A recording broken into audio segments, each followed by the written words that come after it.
Hello, folks, and welcome to River Chat, your magazine show for and about the people of Plaquemines Parish. I'm Guy Motsinger, your host, and we're pleased this time to be outside here on the site of the Woodlands Plantation, and behind me, the Spirit Hall, beautiful church that owner Foster Crapell brought out here and has turned into really the fine dining that you can get right here in Plaquemines Parish. Today, the Plaquemines Association of Business and Industry are meeting, and they will be having as their keynote speaker our new parish president, Amos Cormier. This is the time in which he brings the State of the Parish address to the folks at the Plaquemines Association of Business and Industry, otherwise known as PABI. And we're going to devote our entire show to the comments that he makes and questions that follow up. So we'll get going from the Woodlands Plantation as soon as we give you these messages from the folks that make this show possible. Lakeside Toyota is where used buyers go. Shop a huge selection of cars, trucks, and SUVs under $5,000. Even Toyota Certifieds are marked with our lowest prices. Plus, financial assistance is available. Come on out to the foot of the causeway at Lakeside Toyota. We wanted to know, why do you shop Balestras? Number one, the place is always clean. It's my favorite store to go to. Very convenient. Live right around the corner. They're just real friendly here. Number two, everybody's always friendly. It's real convenient. I'm right close to my house.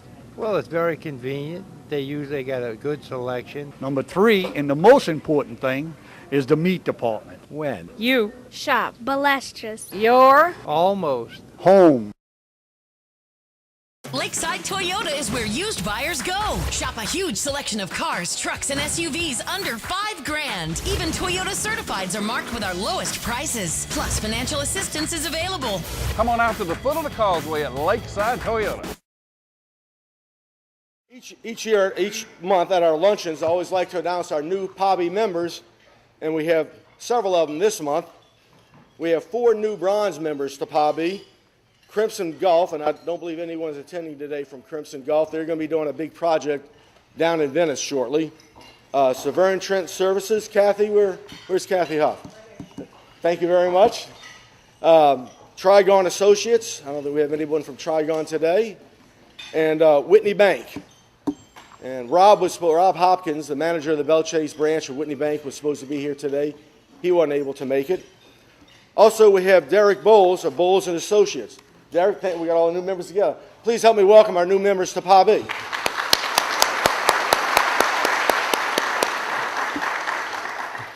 Our meeting next month is scheduled to take place on April 25th.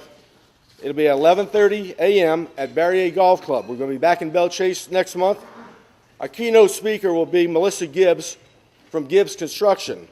The New Orleans Aviation Board recently awarded the joint venture of Hunt, Gibbs, Bow, Metro, and the construction manager at risk for the new contract of the initial phase of the $546 million new terminal at Louis Armstrong New Orleans International Airport. We've all been hearing about it. I think when they're finally done, they appealed it. They came back, got a group together, some local groups, some out-of-state groups, to continue this project going along. They expect the initial phase with the right-of-ways to be completed by April of 2018. So I know everybody in this room uses that airport. Known for a long time the inadequacies of the current terminal. So we're looking forward to something new going on there. I think she'll bring a lot of insight. She's also going to address community participation. That's a big concern of hers. Melissa's real sharp. She's on the executive board at G&O Inc. So I'm really looking forward to hearing what she has to say, and hopefully we'll see everybody next month. At this time, I'd like to call on our current chairwoman, Ms. Denise Buford. I'm not going to forget you. I can't get it right. Come on up, Denise.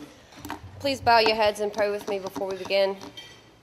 Father, we begin this meeting. Let us take this moment to thank the Lord for the opportunity to be here, working together towards the common goal of enriching our parish. Guide us, Lord, so that we may unite in the spirit of mutual respect and the exchange of ideas and goals, not as individual entities, but as members of this organization. In our discussions here this afternoon, let us not forget for whom we do this. Help us to work together to be successful in our obligations to our parish and our membership. As always, we seek your guidance and inspiration in all our thoughts and decisions. Amen. It is my pleasure to welcome all of you here today, and thank you very much for coming. And by the looks of the room, I think we have a sellout crowd. I'd like to think that you all came for me, but I know that's not the case. The real star of the show here today is Parish President Amos Cormier, and I'm honored to share the stage with you. So thank you very much. I'm also honored to have today in our presence the following public officials: Council Chairman Benny Russo, District 5, Councilman Bo Black of District 2, District Attorney Charles Ballet, Chief Deputy Assessor Belinda Hazel, and Rachel Perez, Community Liaison with U.S. Senator David Vitter's office. So thank you all for coming also.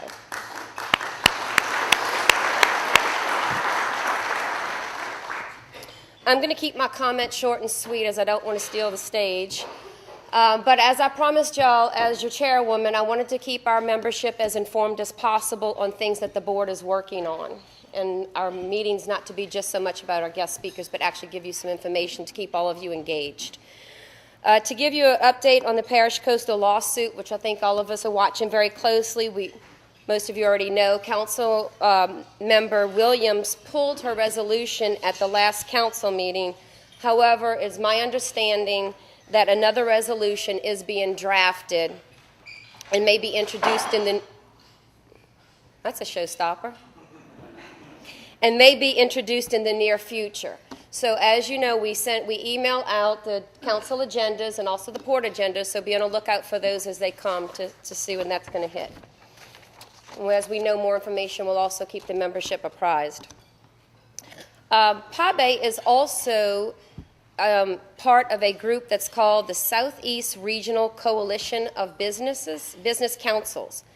And this group is made up of 5 parishes, Orleans, Jefferson, Plaquemines, St. Bernard, and St. Tammany. We attend meetings with this group during the year, and actually this coming Monday I will be attending an annual dinner that we host where we invite all of the state legislatures in these 5 parishes so that we can meet with them one-on-one and discuss the upcoming regional coalition's legislative priorities for the session. So again, we're going to keep the membership informed of things during the legislative session that will affect our businesses. And then this morning at our board meeting, I have some very interesting news for y'all that we met this morning with the owner of the Red Star Yeast Facility in Belle Chase, and I think most of y'all know that building over by the ferry landing, and everybody's been wondering what's going to happen to it, and are they going to tear it down, and is it filled with asbestos and blah, blah. Well, the owner is very interested in developing it, and so they're currently working with an architect and a developer to define the possible revitalization of that property. It consists of 15 acres, so there's a lot that we can do on that property, or they can do on that property. It's strictly in the development stage right now. They have come to the parish to ask for input on what is needed in that area. And it is going to definitely be a multi-use development. And when I say multi-use, it'll be a combination of commercial, some residential, maybe a handful of condos, and also civic use. You know, they're talking about maybe some type of outdoor amphitheater, maybe some walking trails, with the hopes of using all 15 acres and maybe also the property that's on the other side of the ferry landing, which will eventually, the parish will be moving out of that area. So they're in the stages right now. It's very exciting. We will continue to work with them. They have met with Parish President Cormier and also some council member in that district. It's very exciting news, and as soon as we get more information or as things progress, we'll definitely provide that to you. I would like to give a special thanks now to this month's corporate sponsor, and that is Foster Capel with Woodland Plantation. And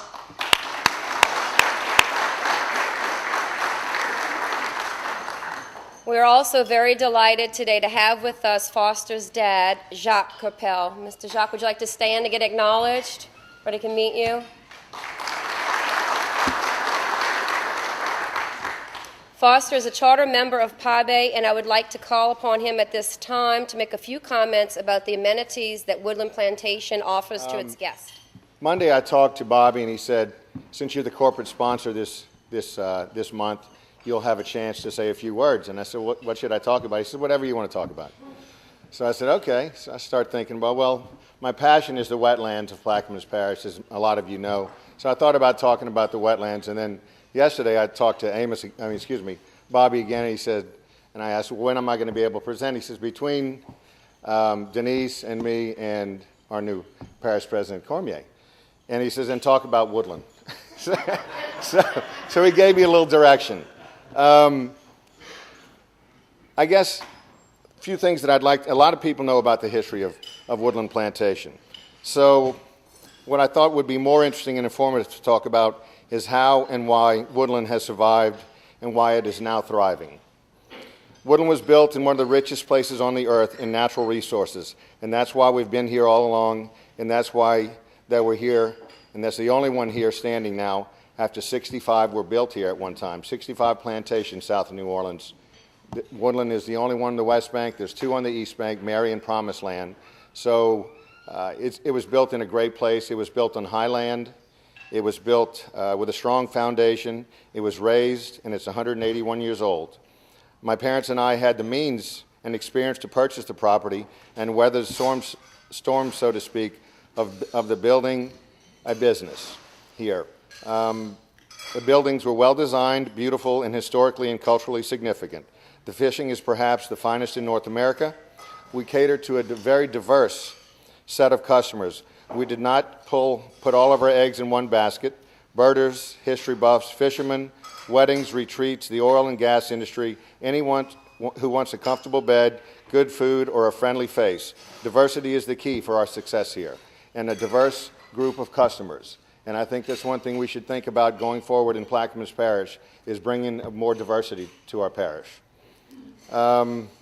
We had support from Southern Comfort in the early days when we needed it most, and the locals have supported us all through the years. Today we have this group, and tonight we have Boyd bringing another 50 people in here. These are all local people. So when I first opened, I thought we were going to be catering and marketing to people from all over the country and all over the world, which we still do. But now we've become more successful because the locals are supporting us now, and that's an important part of our success. We compromised as we went along. We struggled, and we reinvested, and we persevered. We have 3 original buildings. Now we have the big house, the overseer's house, and the slave house that are all restored now. We have 3 buildings that we moved here.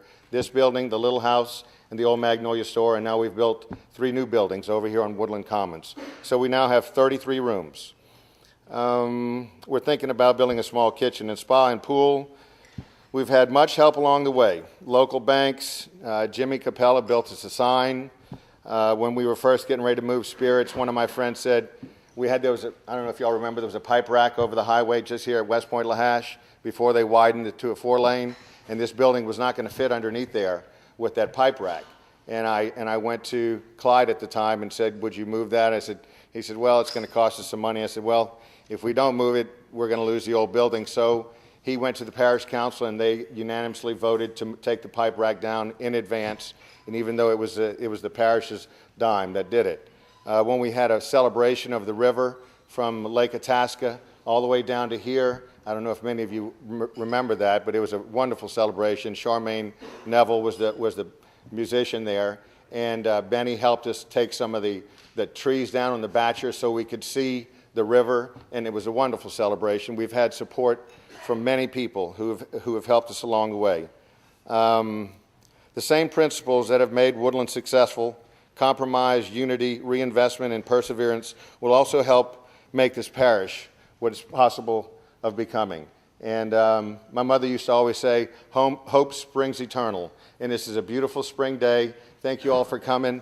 And our new parish president will have a few things to say, but thank you very much for all the support of Woodland Plantation. When you have a prescription to be filled, bring it to Plaquemines Pharmacy. We make it easy to transfer your prescription. Just give us the refill information and we'll do the rest. Jeff DeMarco will answer any questions you have concerning your medication. We offer a wide variety of products from vitamins to cough and cold medicine to first aid. We have a drive-through for your convenience, and we accept most major insurance cards. Plaquemines Pharmacy, locally owned and proud to serve Plaquemines Parish. Here at Plaquemines Pharmacy, we offer everything those big pharmacies offer, plus something they don't. That's fast, friendly, personal service. During hurricane season, your prescriptions are safe with us and easily transferred to anywhere you may evacuate to. Don't forget to come in and get your flu shot this flu season. And remember, at Plaquemines Pharmacy, with us, it's personal. Well, it's springtime, folks, and at John Fro's, we've got the red mulch, we've got pine mulch, we've got cypress mulch, you've got your potting soils. You can get your garden fixed just like you want it, and you'll still have plenty of time to turn the propane on and get that crawfish boiling. It's all at John Fro's. You knew that.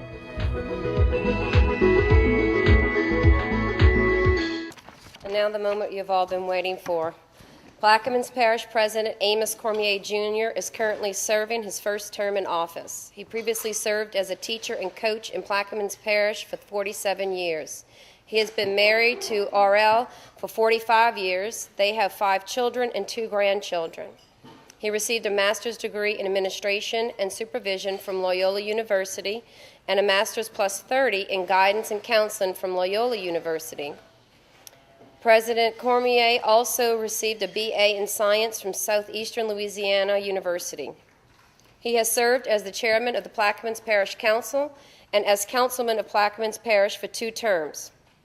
President Cormier also served previously as a recreation director for Plaquemines Parish. He served on Our Lady of Perpetual Help's Pastoral Council, the Knights of Columbus, the Lions Club, the Medal of Honor Park Committee, and as Plaquemines Historic Society member. He also was awarded with the Port Sulphur Volunteer Fire Department Award in 2009 and the Fisherman and Concerned Citizen Award in 2011. He has achieved many accomplishments while teaching and coaching in Plaquemines Parish, including Louisiana Baseball Coach of the Year in 1978, and Louisiana Football Coach of the Year in 1991. He was also considered as a who's who among American teachers. I am pleased to introduce the president of Plaquemines Parish, Mr. Amos Cormier, Jr. Thank you very much. I appreciate the PABI organization giving me the opportunity to present to you the state of the parish affairs. And I want to compliment each of you for your interest in local government and for your desire to stay informed. And the general public doesn't take the time that you do to stay informed. Most people just read the newspaper. And the newspaper has many sections. The first section is the sports section. That's for people who do not attend the games. The next section is for the cartoons. That's for people who do not like to read. And of course, then you have the editorial section. That's for people who do not like to think for themselves. Then you have the financial section. And the financial section are people like you, the people who want to be on top of things. And make no mistake about it, leadership starts at the top. You are the people that make a difference in other people's lives because you sign the front of the check, not the back of the check, and therefore your leadership is significant because the people underneath you reflect your attitude.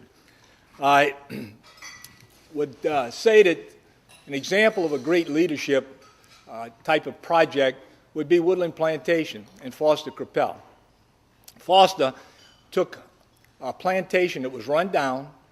He took a former church that was a liability for the archdiocese, and he remodeled some houses. And as a result of his leadership, he has put forth a revenue source for the parish and an asset to this area, and of course, a personal profit in a place where people had given up. And so, like I said, we congratulate Foster and his entrepreneurship and resurrecting the woodland plantation. Now, Foster, besides being a good leader, is also a pretty good guy. I happened to be here several months back, and a gentleman came rushing in the door from New Orleans, and he hollered, he said, "You don't know what I have." And Foster was at the bar, and he continued to rush forward and told Foster, said, "You don't know what I have. Give me the best pint of whiskey that you have, the most expensive pint of whiskey." And so Foster, being a good guy, he gave him the pint of whiskey, and the guy drank it right down. And finally Foster asked him with curiosity, he says, "Well, what is it that you have?" And he said, "I only have $1." Now, that just about sums up the economy that we are going through. The nation, the federal government doesn't have any money. The state budget's got a $1.6 billion deficit. And, of course, the parish we've had to reduce, in other words, overall. And so today I would like to, everyone in here has attended school. You've heard about the 3 R's. Well, today I'm going to try to present to you the 4 R's. The first R will be the recap. Then the second R would be the reality of mistakes we've made in the past. And then we would move to the responses of the present needs and finish up with the reasons why we have to rebuild.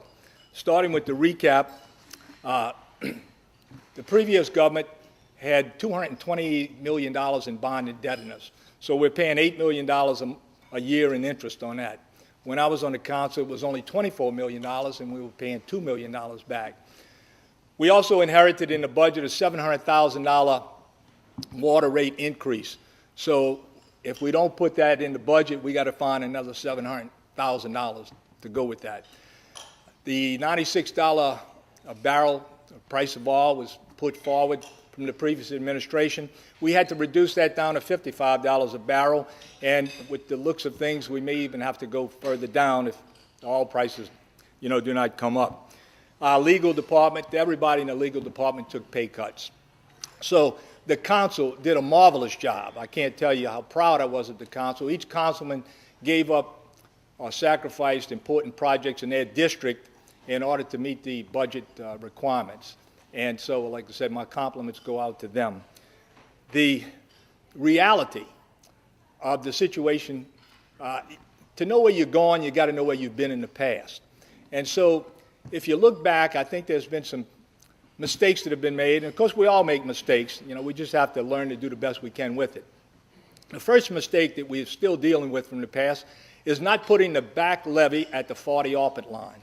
It wasted people's property. And, of course, there was a section, a 17-mile stretch of a central part of the parish where there were some political enemies involved, and as a result, there was no back levee there. So we're paying the price to try and get those back levees in shape to give the people protection. The next thing that we made a mistake on was the railroad tracks. The railroad tracks used to go all the way down to Venice. Unfortunately, we picked them up. There were 2 trains on a daily basis that went all the way down. Now, how valuable would those tracks be with us today? The next thing was the decentralization of government. Now, I remember at the Buras Auditorium asking Shalon Perez, as a young man, said, "Mr. Shalon, what is the biggest problem that we're going to face in the future?" And he said, decentralization of government. Well, at the time, I didn't quite understand what he was saying, because you go back, you had the police jury, you had the commission council form of government. And we still have people to this day, when I knocked on doors up and down this parish, they refer to the commission council form of government, even though we have the home rule charter council. At any rate, decentralization of government is such that they control the total budget back then. Now it's imperative that we have to work with the school board. We have to work with the sheriff's department, the fire department, and all of the other entities of government, because now there's a sharing of those total things. For instance, the millage is 65.53 for the parish. 24.21 goes to the school board, and of course the sheriff gets 16.45. The parish has 15.15, and the hospital gets 5.32. The port gets 3 mills, and the assessor gets 1.20. So as a result of that, we have to share, and it's imperative, as I stated, that we work together because we've got to share that budget now. Now, one of the examples of that was, if you go back in the parish in the 1950s, the parish had a gym in every area. The school board had a gym, but the parish also had a gymnasium for the kids. Belle Chase had a gym, Buras had a gym, Braithwaite Auditorium had a gym, Empire, the Port Suffolk Community House had a gym. And then after Katrina, what's transpired is that the school board has maintained their function, and they have the gymnasiums, but now we don't have the gyms that we used to have in the other areas. And so that's a big problem. They had a cinder track in Buras. They had a cinder track in Belle Chase. You had a track at Fort Jackson. Can you believe that in 2015 that Plaquemines Parish cannot hold a track meet? Our kids have got to go outside of this parish to have a track meet now, the Jefferson Parish or St. Bernard. So that's the reality of some of the problems that we've had, and an example of what we have to overcome. Now that brings us to how will we respond to those needs. Well, the first thing, since we don't have any money, I had to look to try to find what was available. And the only thing I could see was a $65 million bond that the parish only got $59 million, called a B2 Vegetated Ridge project.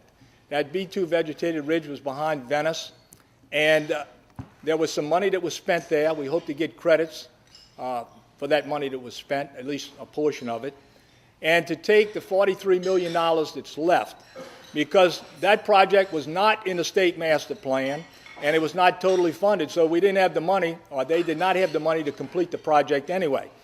So what I've suggested to the council, it'll be coming up for a vote tomorrow, is that we take that $43 million and disperse it to necessary projects. The first project that we have to do is the East Bank levees.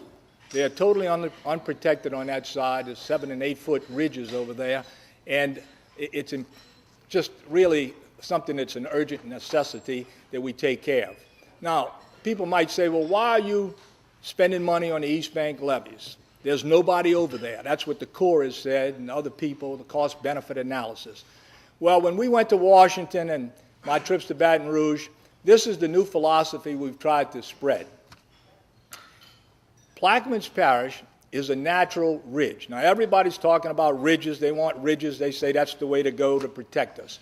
Well, if you go back and check the history of our parish, the 1915 hurricane, Betsy, Camille, Katrina, every hurricane, the water has come from the east.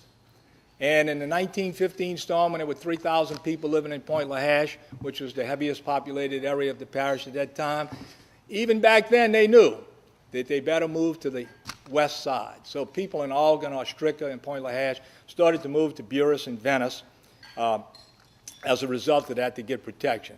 So when we went to Washington, this is what we told them. If you can provide us with an East Bank back levee, and then we have the East Bank River levee, along with the West Bank River levee, then we will have 3 ridges, besides the natural ridge of Plaquemines Parish, to protect the West Bank, Alvin Callender, and all of the population on the West Bank. Also, when we get the West Bank back levees involved, then we will be protecting our 4 ridges to protect Lafourche, Terrebonne, and the city of New Orleans. So that was the direction and the reason why that I have asked the council to move to take that money from the B2 Vegetated Ridge, and that's the philosophy behind it. Now, looking at other areas, we have culverts and also on the back levee and on the East Bank that have to be mandated by the Corps that we've got to clean out. There's a West Bay project that we hope to take care of. And the reason behind the West Bay project, will be a match. We'll take $3.8 or $4 million, and the state will put up $10 million on the Corps. And as a result of that, the West Bay project will then move toward Spanish Pass and Tiger Pass. But the caveat of that move is that we hope that that dredge will stay there, and we've talked to Colonel Hanson with the Corps, to piggyback to take care of Baptiste Colette right after they finish those. So that's the reasoning behind that. Now, moving to other parts of the parish, we've got Belle Chase. We need to finish the Peters Road Bridge. Some people have told me that we hope to get the $30 million in the legislature to move that forward. The railroad in Belle Chase has to be relocated. The Red Star plant that Denise referred to, we met with them, and I'm hoping that that will become a municipal center for the Belle Chase area. And of course, the pavilion that was in the back by the state school. When I first saw the plans, I said, well, you know, you're going to build a pavilion and they're going to have a bandstand, and what else are you going to do with it? And they said, well, that's it. They'll have a festival or something there. So what I suggested to Jans Nielsen and the people with Allside, I said, look, can you put 4 basketball courts under there so that we can utilize it for other things? Because the recreation department, because we only utilize in one gym in Belchase, which is atrocious to think in this day and age we only have one gym to service the girls' volleyball, the girls' basketball, boys' volleyball, boys' basketball, what have you, plus the recreation department is costing us overtime to do that. So hopefully by placing 4 more basketball gyms out by the state school or areas, that will eliminate some of those cost responsibilities. And then moving along, we need back levees naturally in the central part of the parish, upgrades to some playgrounds and parks in that area. Diamond, believe it or not, does not have a community center rebuilt since Katrina. Grand Bayou does not have their community center rebuilt. Port Sulphur does not have a library. Boothville Venice is still waiting for their community center. And of course, Empire does not have a community center also. Looking at the entire parish, we're facing problems with infrastructure, erosion, levees, and of course, insurance. And the insurance problem we took to Washington was this. My concept is we need a national catastrophic insurance plan so that it covers us with the earthquakes and the forest fires and the mudslides, tornadoes, and all the other things. They shouldn't penalize us for living on the coast. So you might ask, I guess, then how do we respond to all of these problems? Well, when I campaigned on the basis that I would be a statesman and not a politician. After being a civics teacher for so many years, you know, I have no incline to be a politician. What I want to be is a statesman. Decisions, when you look at it in that light, cannot be made to be popular. Decisions cannot be made because they're easy. A statesman has to make decisions because it's the right thing to do.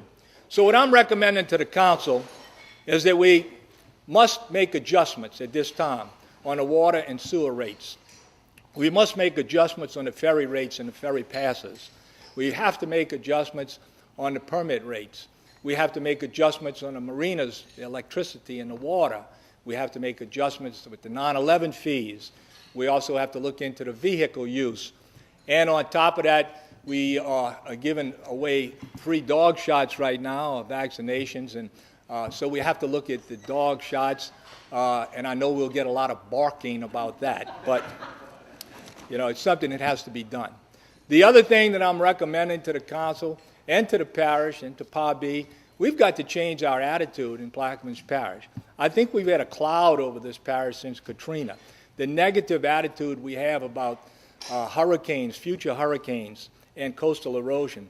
We are going to have more hurricanes. We have a history of hurricanes, but so will Mobile, so will Houston, Galveston rather, and Miami.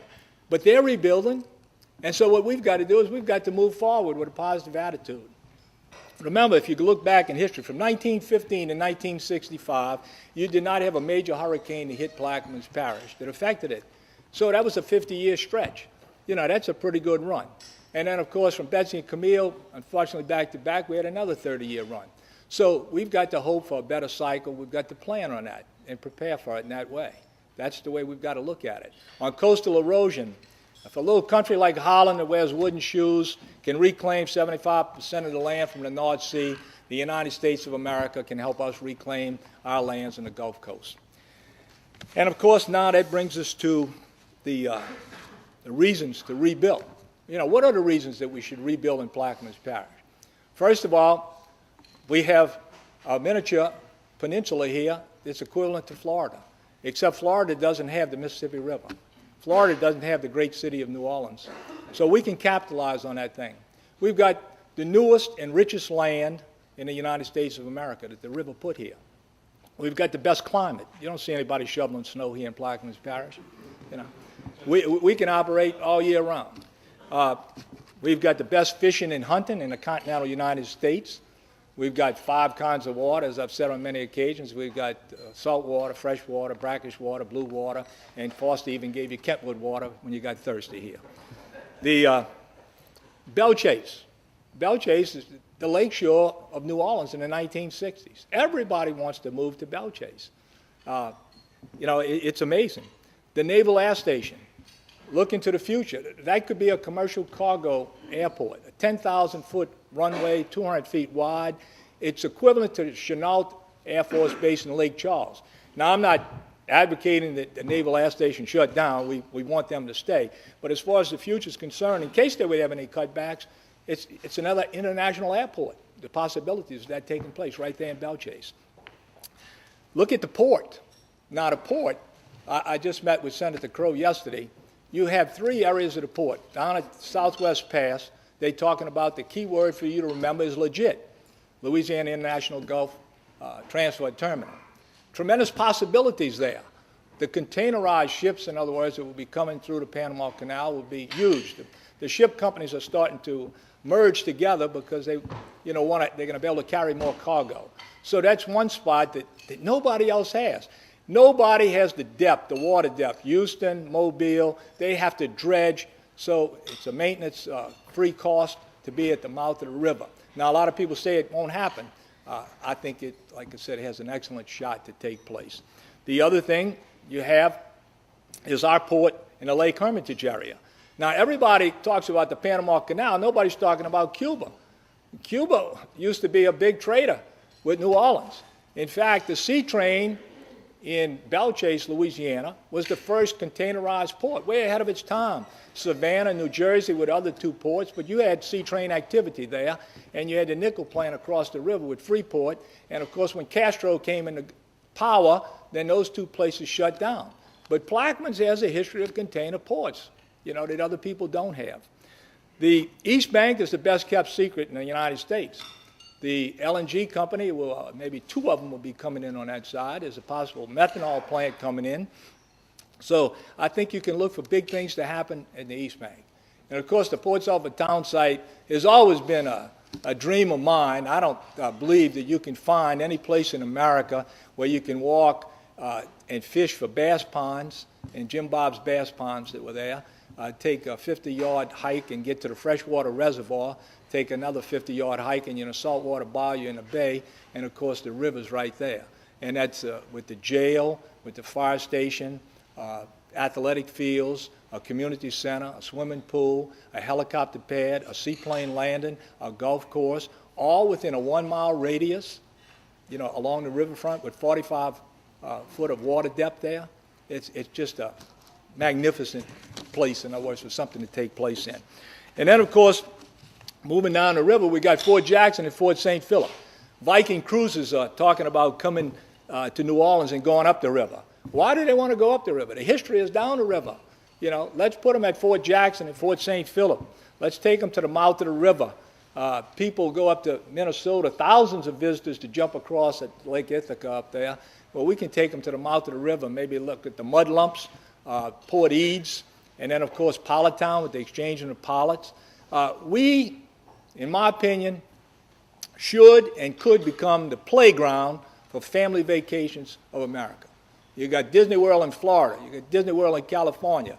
We've got New Orleans. We get them to New Orleans. We take them down here. No crime, no traffic. Grandparents, parents, kids, everybody's happy. So, in summary, let me just say this to you. With the help of PABI and working together, we can do the things that are necessary. With the help of working together with all of you, we can do next the things that are possible. And of course, after that, working together, we can do the things that are impossible. Now, we should never stop trying to be number one, but especially we should never, stop, in other words, wanting to be number one. So tell New Orleans, tell Fouchon that we're coming. Let me say in finishing up, God bless each and every one of you in PABI, and God bless Plaquemines Parish. Well, as I stated earlier, we're working very closely with Sheriff Greco to try and help him with a problem that he inherited. You can't find many people in Plaquemines Parish that agree that that size of jail or prison should have been built at that time. Nonetheless, it's just a challenge that we've got to move forward and try to overcome. And we are working with many, many people to try and see what we can do to put people into jail, unfortunately. Can I follow up? Well, the ordinance, the ordinance has already been introduced. It's been laid over one meeting. The problem that we haven't moved forward is that we would like to have some public meetings to inform the public before we do this. And we can do it tomorrow. There is the will to do it. The realization is there that we need to do it. But we haven't had any public hearings on it or any public meetings. And, we talk about being transparent. The last thing we want to do is have you wake up and see in your mailbox a 25% increase in your sewer and water rate without knowing it's there. So my suggestion has been to have a couple of meetings, at least have a mailer or some type of informational piece go to the individual water meter holders to inform them of what's coming. So I don't think that it's a lack of willingness to do it. It's the way how we do it. And the way we're going to do it, hopefully, is to inform the public. And we'll tell you all here today, look into your mailbox soon.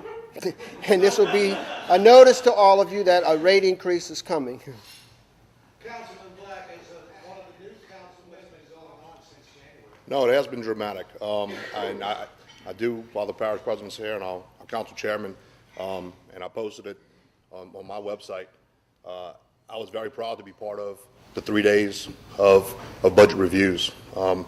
If you haven't watched it and you want a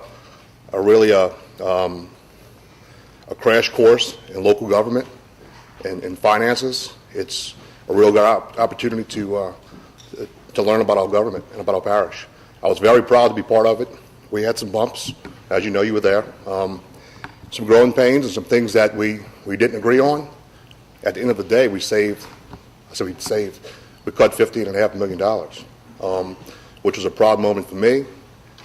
It was a good moment for this parish, I think a historical one. I think it's going to teach parish government, the administration, as well as the council, to look at how we do business, how we make business effective and then efficient. So with that, these first 3 months, we've done a lot of work, a lot of work. And I look forward to continue to go on that route. So thanks. And in answer to your question, we had a public meeting last night on the East Bank to start off about the water rates and stuff. And of course, we'll consolidate some of the districts in Belchase so we can get together with one meeting there. I have to go to Austin for a hurricane conference this coming week, Easter week. So when I come back from that, hopefully we'll have the other meetings on the West Bank. I ran into Sheriff Greco 2 or 3 weeks ago, and he put forth the idea of using the new jail, taking part of the new jail and using it for the new courthouse. He said he had put that before the council, I think, for the administration and the council. Is number one, is that feasible? And number two, are y'all seriously looking at that? I think that we've spoken with the judges, and of course the DA is here today also. We had a meeting with him. I think the judges are inclined to move to the courthouse at this present time. I'd hate to speak for them, but it would be a stretch. Welcome back, folks. Well, the good news is that we've got a parish president and a council that seem to be working, at least now, in lockstep with each other. The news that we're all going to have to understand is that we're going to see new water rates up. We're going to see new ferry fees up. We're going to see permitting fees. There's going to be an effort to bring in line the different government services that people normally pay for, and they're going to have to go up. We're all going to pay just a little bit more. But I'll tell you what, there's a spirit of optimism and good news. The entire facility was sold out. PABI's growing with its new membership. So on a beautiful spring day, I'm saying everything has a real opportunity to be okay. And I'd also think we're in good hands with our current government. And let's hope that we'll continue to see positive, good steps in the future. Okay, enough of that. We hope you've enjoyed River Chat this week, folks. Until next time, good night.